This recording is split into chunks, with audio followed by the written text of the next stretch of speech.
दुर्गा का मंदिर। बाबू ब्रजनाथ कानून पढ़ने में मग्न थे और उनके दोनों बच्चे लड़ाई करने में। श्यामा चिल्लाती कि मन्नू मेरी गुड़िया नहीं देता। मुन्नू रोता था कि श्यामा ने मेरी मिठाई खा ली। ब्रजनाथ ने क्रुद्ध होकर भामा से कहा, तुम इन दुष्टों को यहाँ से हटाती क्यों नहीं? नहीं तो मैं एक एक की खबर लेता हूँ। भामा चूल्हे में आग जला रही थी। बोली, अरे अब क्या संध्या को भी पढ़ते रहोगे? जरा दम तो ले लो। इस पर ब्रजनाथ ने बोला, उठा तो न जाएगा, बैठी बैठी वहीं से कानून बघारोगी। अभी एक आध को पटक दूंगा तो वहीं से गरजती हुई आओगी कि हाय हाय बच्चे को मार डाला। भामा ने कहा, तो मैं कुछ बैठी या सोई तो नहीं हूँ। जरा एक घड़ी तुम ही लड़कों को बहलाओगे तो क्या होगा? कुछ मैंने ही तो उनकी नौकरी नहीं दिखाई। ब्रजनाथ से कोई जवाब न देते बन पड़ा। क्रोध पानी के समान बहाव का मार्ग न पाकर और भी प्रबल हो जाता है। यद्यपि ब्रजनाथ नैतिक सिद्धांतों के ज्ञाता थे, पर उनके पालन में इस समय कुशल न दिखाई दिए। मुद्दई और मुद्दाले दोनों को एक ही लाठी हाँका और दोनों को रोते चिल्लाते छोड़ कानून का ग्रंथ बगल में दबा कॉलेज पार्क की राह ली। सावन का महीना था। आज कई दिन के बाद बादल हटे थे। हरे भरे वृक्ष सुनहरी चादर ओढ़े खड़े थे। मृदु समीर सावन का राग गाता था और बगुले डालियों पर बैठे हिंडोले झूल रहे थे। ब्रजनाथ एक बेंच पर आ बैठे और किताब खोली। लेकिन इस ग्रंथ की अपेक्षा प्रकृति ग्रंथ का अवलोकन अधिक चित्ताकर्षक था। कभी आसमान को पढ़ते थे, कभी पत्तियों को, कभी छविमयी हरियाली को और कभी सामने मैदान में खेलते हुए लड़कों को। एकाएक उन्हें सामने घास पर कागज की एक पुड़िया दिखाई दी। माया ने जिज्ञासा की, आड़ में चलो देखें इसमें क्या है। बुद्धि ने कहा, तुमसे मतलब, पड़ी रहने दो। लेकिन जिज्ञासा रूपी माया की जीत हुई। ब्रजनाथ ने उठकर पुड़िया उठा ली। कदाचित किसी के पैसे गुड़िया में लिपटे गिर पड़े थे। खोलकर देखा, सावरेन थे। गिना, पूरे 8 निकले। कुतूहल की सीमा न रही। ब्रजनाथ की छाती धड़कने लगी। 8 सावरेन हाथ में लिए सोचने लगे, इन्हें क्या करूं?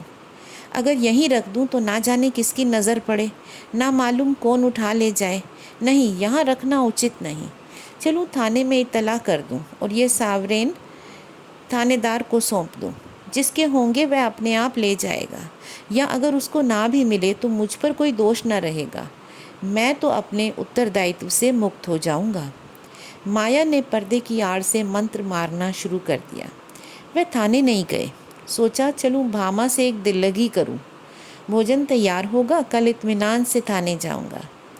भामा ने सावरेन देखे तो हृदय में एक गुदगुदी सी हुई। पूछा, किसके हैं? इस पर ब्रज ने कहा, मेरे। तो भामा ने कहा, चलो कहीं हो ना। ब्रज ने कहा, पड़ी मिली थी। भामा ने कहा, झूठ बात, ऐसे ही भाग्य के बली हो तो सच बताओ, कहाँ मिली, किसकी है? इस पर ब्रजनाथ ने कहा, सच कहता हूँ, पड़ी मिली है। भामा ने फिर पूछा, मेरी कसम? ब्रजनाथ ने कहा, तुम्हारी कसम। भामा गिन्नियों को हाथ में पति के हाथ से छीनने की चेष्टा करने लगी। ब्रजनाथ ने कहा, क्यों छीनती हो? भामा ने कहा, लाओ मैं अपने पास रख लूँ। ब्रजनाथ ने कहा, रहने दो, मैं इसकी इत्तला करके थाने जाता हूँ। भामा का मुख मलिन हो गया। बोली, पड़े हुए धन की क्या इत्तला? ब्रजनाथ ने कहा, हाँ और क्या, इन 8 गिन्नियों के लिए ईमान बिगाड़ूंगा? इस पर भामा ने कहा, अच्छा तो सवेरे चले जाना, इस समय जाओगे तो आने में देर हो जाएगी। ब्रजनाथ ने भी सोचा, यही अच्छा है, थाने वाले रात को तो कोई कार्रवाई करेंगे नहीं। जब अशर्फियों को पड़ा रहना है तो तब जैसे थाना वैसे मेरा घर। गिनिया संदूक में रख दी। खा पी कर लेटे तो भामा ने हंसकर कहा, आया धन क्यों छोड़ते हो? लाओ मैं अपने लिए गुलूबंद बनवा लूँ, बहुत दिनों से जी तरस रहा है। माया ने इस समय हास्य का रूप धारण किया। ब्रजनाथ ने तिरस्कार करके कहा, गुलूबंद की लालसा में गले में फांसी लगाना चाहती हो क्या? प्रातःकाल ब्रजनाथ थाने के लिए तैयार हुए। कानून का एक लेक्चर छूट जाएगा, कोई हर्ज नहीं। वह इलाहाबाद के हाई कोर्ट में अनुवादक थे। नौकरी में उन्नति की आशा ना देखकर साल भर से वकालत की तैयारी में मगन थे। लेकिन अभी कपड़े पहन ही रहे थे कि उनका एक मित्र मुंशी गोरेलाल आकर बैठ गए और अपनी पारिवारिक दुश्चिंताओं की विस्मृति की राम कहानी सुनाकर अत्यंत विनीत भाव से बोले, भाई साहब, मैं इन झंझटों में ऐसा फंस गया हूँ कि बुद्धि कुछ काम नहीं करती। तुम बड़े आदमी हो, इस समय कुछ सहायता करो। ज़्यादा नहीं, 30 रुपये दे दो, किसी न किसी तरह काम चला लूँगा। आज 30 तारीख है, कल शाम को तुम्हें रुपए मिल जाएंगे। ब्रजनाथ बड़े आदमी तो ना थे, किंतु बड़प्पन की हवा बांध रखी थी। यह मिथ्या अभिमान उनके स्वभाव की एक दुर्बलता थी। केवल अपनी वैभव का प्रभाव डालने के लिए ही वह बहुधा मित्रों की छोटी मोटी आवश्यकताओं पर अपनी वास्तविक आवश्यकताओं को निछावर कर दिया करते थे। लेकिन भामा को इस विषय में उनसे सहानुभूति ना थी। लेकिन जब ब्रजनाथ पर इस तरह का संकट आ पड़ता था, तब थोड़ी देर के लिए उनकी पारिवारिक शांति नष्ट हो जाती थी। उनमें इनकार करने और टालने की हिम्मत ना थी। वह सकुचाते हुए भामा के पास गए और बोले, तुम्हारे पास 30 रुपये तो ना होंगे? मुंशी गोरेलाल मांग रहे हैं। भामा ने रुखाई से कहा, मेरे पास तो रुपए नहीं। इस पर ब्रजनाथ बोले, होंगे तो ज़रूर, बहाना करती हो। भामा ने कहा, अच्छा बहाना ही सही। तो ब्रजनाथ ने कहा, तो मैं उनसे क्या कह दूँ? भामा ने कहा, कह दो घर में रुपए नहीं हैं। तुमसे न कहते बने तो मैं पर्दे की आड़ से कह दूँ?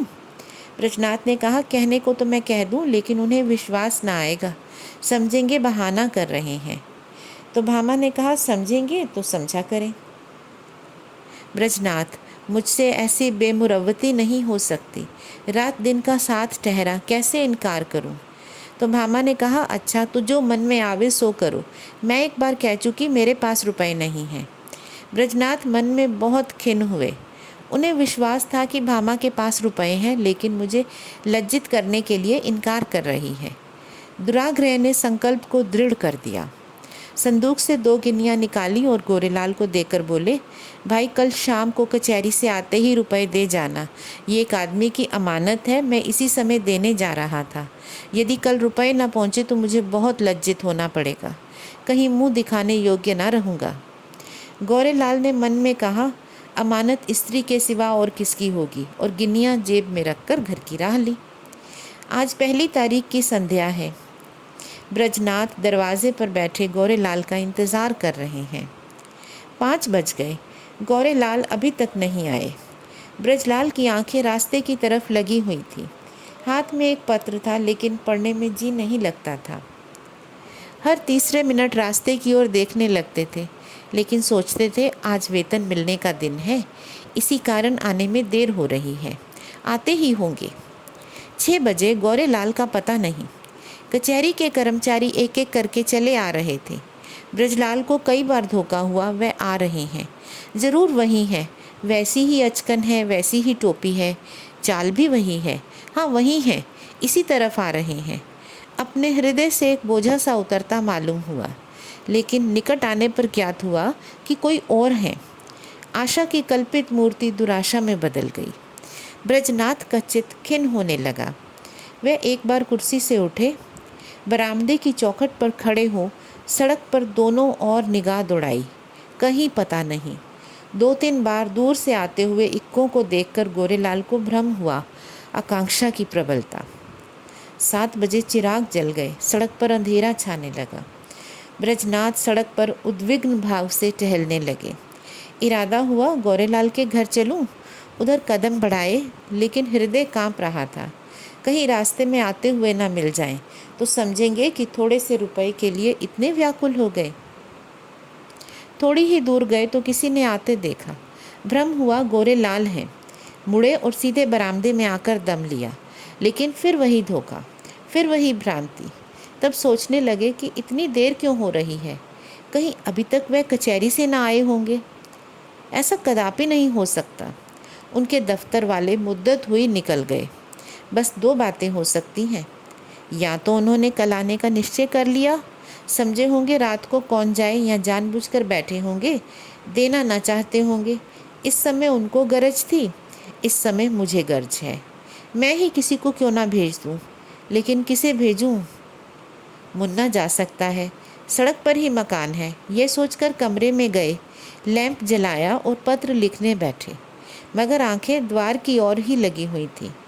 अकस्मात किसी के पैरों की आहट सुनाई दी, परंतु पत्र को किताब के नीचे दबा दिया और बरामदे में चले आए। देखा, पड़ोस का एक कुंजड़ा तार पढ़ाने आया है। उससे बोले, भाई इस समय फुर्सत नहीं है, थोड़ी देर में आना।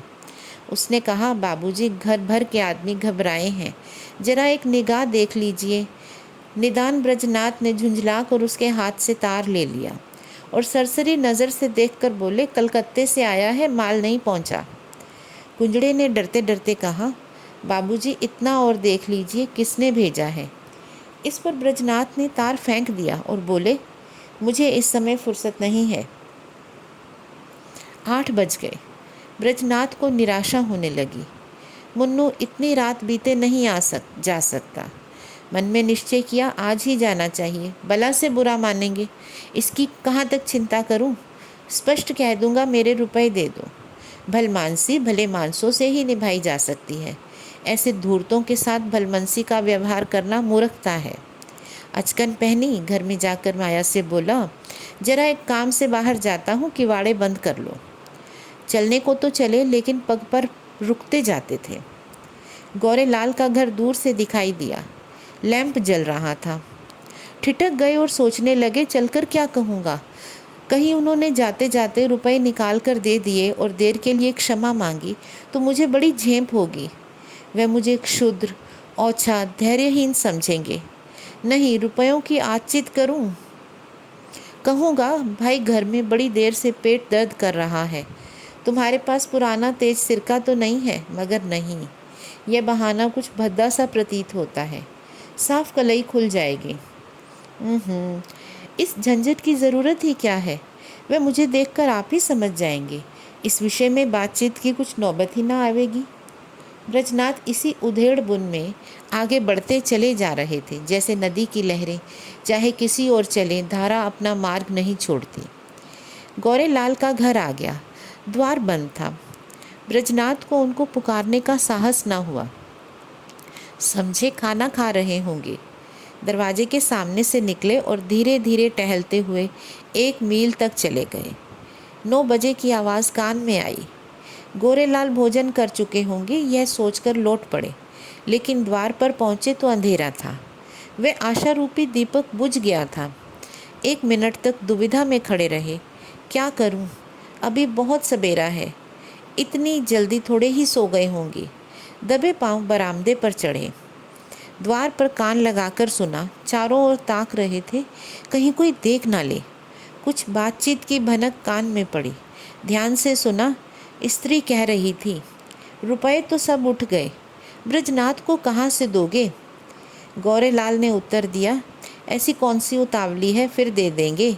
और दरखास्त दे दी है, कल मंजूर हो ही जाएगी। 3 महीने बाद लौटेंगे, तब देखा जाएगा। ब्रजनाथ को ऐसा जान पड़ा मानो मुंह पर किसी ने तमाचा मार दिया। क्रोध और नैराश्य से भरे हुए बरामदे में उतर आए। घर चले तो सीधे कदम ना पड़ते थे, जैसे कोई दिन भर का थका मांदा पथिक हो। ब्रजनाथ रात भर करवटें बदलते रहे। कभी गोरेलाल की धूर्तता पर क्रोध आता था, कभी अपनी सरलता पर। मालूम नहीं किस गरीब के रुपए हैं, उस पर क्या बीती होगी। लेकिन और क्रोध और खेद रोकर क्या लाभ? सोचने लगे, रुपए कहाँ से आवेंगे? भामा पहले ही इनकार कर चुकी है, वेतन में इतनी गुंजाइश नहीं। 10-5 रुपए की बात होती तो कतर ब्योंत करता। तो क्या करूं? किसी से उधार लूं, मगर मुझे कौन देगा? आज तक किसी से मांगने का संयोग नहीं पड़ा, और अपना कोई ऐसा मित्र है भी नहीं। जो लोग हैं मुझी को सताया करते हैं, मुझे क्या देंगे? हाँ, कुछ दिन कानून छोड़कर अनुवाद करने में परिश्रम करूं तो रुपए मिल सकते हैं। कम से कम 1 मास का कठिन परिश्रम है। सस्ते अनुवादकों के मारे दर भी तो गिर गई है। हाँ निर्दयी, तूने बड़ी दगा की। ना जाने किस जन्म का बैर चुकाया है, कहीं का ना रखा। दूसरे दिन ब्रजनाथ को रुपयों की धुन सवार हुई। सवेरे कानून के लेक्चर में सम्मिलित होते, संध्या को कचहरी से तजवीज़ों का पुलिंदा घर आते और आधी रात बैठे अनुवाद किया करते। सिर उठाने की मोहलत ना मिलती, कभी 1-2 भी बज जाते। जब मस्तिष्क बिल्कुल शिथिल हो जाता तब विवश होकर चारपाई पर पड़े रहते। लेकिन इतने परिश्रम का अभ्यास न होने के कारण कभी कभी सिर में दर्द होने लगता, कभी पाचन क्रिया में विघ्न पड़ जाता, कभी ज्वर चढ़ आता। तिस पर भी वह मशीन की तरह काम में लगे रहते। भामा कभी कभी झुंझला कर कहती, अजी लेट भी रहो, बड़े धर्मात्मा बनते हो। तुम्हारे जैसे 10-5 आदमी और होते तो संसार का काम ही बंद हो जाता। ब्रजनाथ इस बाधाकारी व्यंग्य का उत्तर ना देते। दिन निकलते ही फिर वही चरखा ले बैठते। यहाँ तक कि 3 सप्ताह बीत गए और 50 रुपये हाथ में आ गए। ब्रजनाथ सोचते थे 2-3 दिन में बेड़ा पार है, लेकिन 21वें दिन उन्हें प्रचंड ज्वर चढ़ाया और 3 दिन तक ना उतरा। छुट्टी लेनी पड़ी, शैया सेवी बन गए। भादों का महीना था। भामा ने समझा पित्त का प्रकोप है, लेकिन जब 1 सप्ताह तक डॉक्टर की औषधि सेवन करने पर भी ज्वर ना उतरा तब घबराई। ब्रजनाथ प्राय ज्वर में भी बकझक भी करने लगते। भामा सुनकर डर के मारे कमरे में से भाग जाती, बच्चों को पकड़कर दूसरे कमरे में बंद कर देती। अब उसे शंका होने लगी थी, कहीं यह कष्ट उन्हीं रुपयों के कारण ही तो नहीं भोगना पड़ रहा है। कौन जाने रुपए वाले ने कुछ कर धर दिया हो। जरूर यही बात है, नहीं तो औषधि से लाभ क्यों नहीं होता। संकट पड़ने पर हम धर्म भीरू हो जाते हैं, औषधियों से निराश होकर देवताओं की शरण लेते हैं। भामा ने भी देवताओं की शरण ली। वह जन्माष्टमी शिवरात्रि का कठिन व्रत शुरू करने लगी। 8 दिन पूरे हो गए। अंतिम दिन आया। प्रभात का समय था। भामा ने ब्रजनाथ को दवा पिलाई और दोनों बच्चों को लेकर दुर्गा जी की पूजा करने के लिए चली। उसका हृदय आराध्य देवी के प्रति श्रद्धा से परिपूर्ण था। मंदिर के आंगन में पहुंची। उपासक आसनों पर बैठे हुए दुर्गा पाठ कर रहे थे। धूप और अगर की सुगंध उड़ रही थी। उसने मंदिर में प्रवेश किया। सामने दुर्गा की विशाल प्रतिमा शोभायमान थी। उनके मुखार बिंद पर एक विलक्षण दीप झलक रही थी। बड़े बड़े उज्जवल नेत्रों से प्रभा की किरणें छिटक रही थी। पवित्रता का एक समा सा छाया हुआ था। भामा इस दीप्त वर्ण मूर्ति के सम्मुख सीधी आंखों से ताक न सकी। उसके अंतःकरण में एक निर्मल विशुद्ध भावपूर्ण भय का उदय हो गया। उसने आंख बंद कर ली, घुटनों के बल बैठ गई और हाथ जोड़कर करुण स्वर में बोली, माता मुझ पर दया करो। उसे ऐसा ज्ञात हुआ मानो देवी मुस्कुराई। उसे उन दिव्य नेत्रों में से एक ज्योति सी निकलकर अपने हृदय में आती मालूम हुई। उसके कानों में देवी के मुंह से निकले हुए ये शब्द सुनाई दिए, पराया धन लौटा दे, तेरा भला होगा। भामा उठ बैठी। उसकी आंखों में निर्मल भक्ति का आभास झलक रहा था। मुखमंडल से पवित्र प्रेम बरसा पड़ता था। देवी ने कदाचित उसे अपनी प्रभा के रंग में डुबा दिया था। इतने में दूसरी एक स्त्री आई। उसके उज्जवल केश बिखरे और मुरझाए हुए चेहरे के दोनों ओर लटक रहे थे। शरीर पर एक श्वेत साड़ी थी। हाथ में चूड़ियों के अलावा कोई आभूषण नहीं था। शोक और निराशा की साक्षात मूर्ति मालूम होती थी। उसने भी देवी के आगे सिर झुकाया और दोनों हाथों से आंचल फैलाकर बोली, देवी जिसने मेरा धन लिया हो उसका सर्वनाश करो। जैसे सितार मिजराब की चोट खाकर थरथरा उठता है, उसी तरह भामा का हृदय अनिष्ट के भय से थरथरा उठा।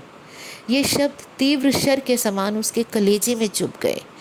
उसने देवी की ओर कातर नेत्रों से देखा। उनका ज्योतिर्मय स्वरूप भयंकर था। नेत्रों से भीषण ज्वाला निकल रही थी।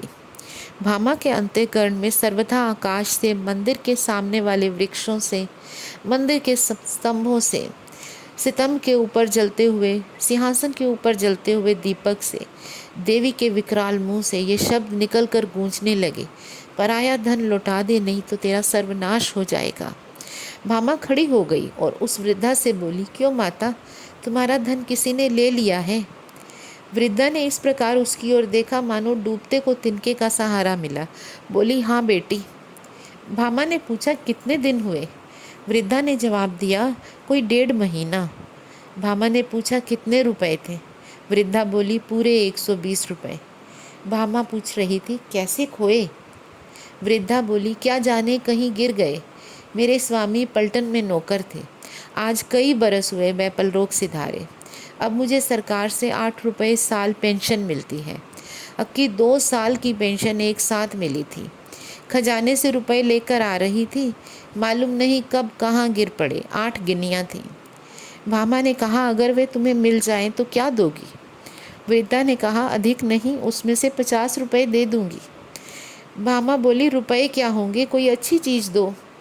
वृद्धा बोली, बेटी और क्या दूं? जब तक जीऊँगी तुम्हारा यश गाऊंगी।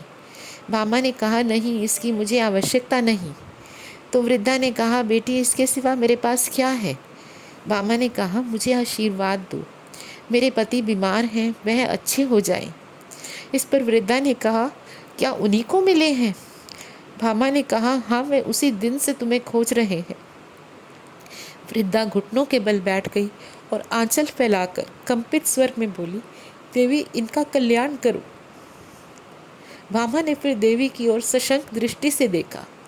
उनके दिव्य रूप पर प्रेम का प्रकाश था।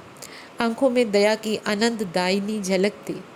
इस समय भामा के अंतःकरण में कहीं स्वर्गलोक से यह ध्वनि सुनाई थी, जा तेरा कल्याण होगा। संध्या का समय था। भामा ब्रजनाथ के साथ इक्के पर बैठी तुलसी के घर उसकी थाती लौटाने जा रही थी।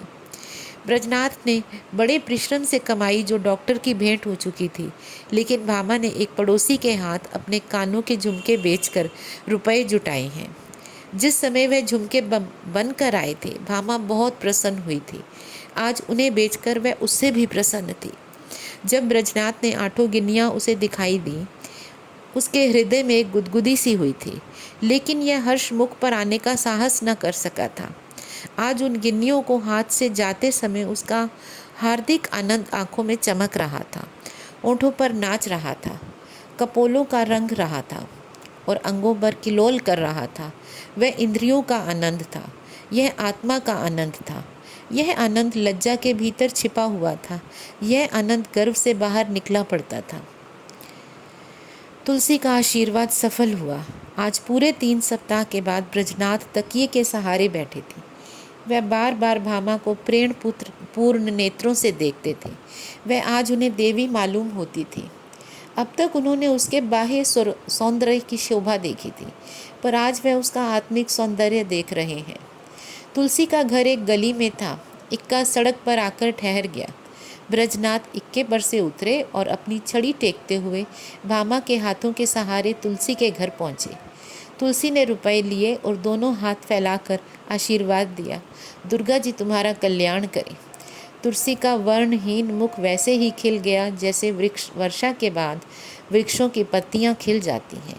सिमटा हुआ अंग फैल गया, गालों की झुर्रियां मिटती दिख पड़ी। ऐसा मालूम होता था मानो उसका कायाकल्प हो गया हो। वहाँ से आकर ब्रजनाथ अपने द्वार पर बैठे हुए थे कि गौरेलाल आकर बैठ गए। ब्रजलाल ने मुंह फेर लिया। गौरेलाल बोले, भाई साहब, कैसी तबीयत है? ब्रजनाथ ने कहा, बहुत अच्छी तरह हूँ। गौरेलाल बोले, मुझे क्षमा कीजिएगा, मुझे इसका बहुत खेद है कि आपके रुपए देने में इतना विलम्ब हुआ। 1 तारीख को ही घर से एक आवश्यक पत्र आ गया और मैं किसी तरह 3 महीने की छुट्टी लेकर घर भागा। वहाँ की विपत्ति कथा क्या कहूँ तो समाप्त ना हो, लेकिन आपकी बीमारी का शोक समाचार सुनकर आज भागा चला आ रहा हूँ। ये लीजिए, रुपए हाजिर हैं। इस विलम्ब के लिए अत्यंत लज्जित हूँ। ब्रजनाथ का क्रोध शांत हो गया। विनय में कितनी शक्ति है। बोले, जी हाँ, बीमार तो था लेकिन अब अच्छा हो गया हूँ। आपको मेरे कारण व्यर्थ कष्ट उठाना पड़ा। यदि इस समय आपको असुविधा हो तो रुपए फिर दे दीजिएगा। मैं अब उऋण हो गया हूँ, कोई जल्दी नहीं है। गौरेलाल विदा हो गए तो ब्रजनाथ रुपए लेकर भीतर आए और भामा से बोले, ये लो अपने रुपए। गौरेलाल दे गए। भामा ने कहा, ये मेरे रुपए नहीं, तुलसी के हैं। एक बार पराया धन लेकर सीख गई। इस पर ब्रजनाथ बोले, लेकिन तुलसी के पूरे रुपए तो दे दिए गए। भामा ने कहा, दे दिए तो क्या हुआ, ये उसके आशीर्वाद की न्योछावर है। ब्रजनाथ ने कहा, कान के झुमके कहाँ से आवेंगे?